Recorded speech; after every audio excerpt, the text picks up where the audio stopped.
Electric লাইনকে একটি জায়গায় আনা হচ্ছে, সেখান থেকে লাইটগুলি চলবে।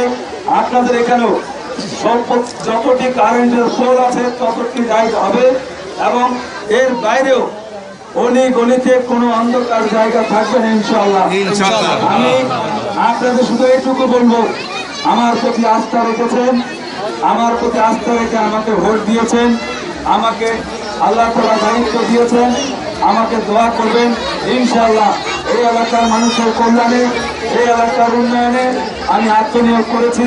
আমি যতক্ষণ পর্যন্ত দায়িত্বে আছি ইনশাআল্লাহ এই সময়ের মধ্যে এই রৌদ্রবাদ এলাকায় একটি নতুন সভা দেখতে পাবে। তার পাশাপাশি আজকে উজ্জ্বল ভাই এসছেন, আমি অত্যন্ত স্মৃতিকাতর।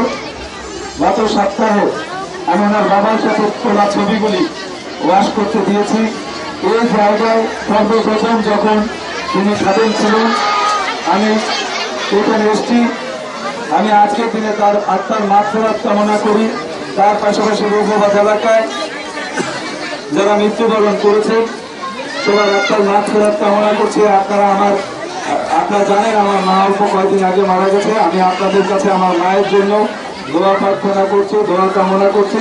ইনশাআল্লাহ আপনাদেরকে সাথে নিয়ে এই এলাকার উন্নয়নে আমি সচেষ্ট থাকবো।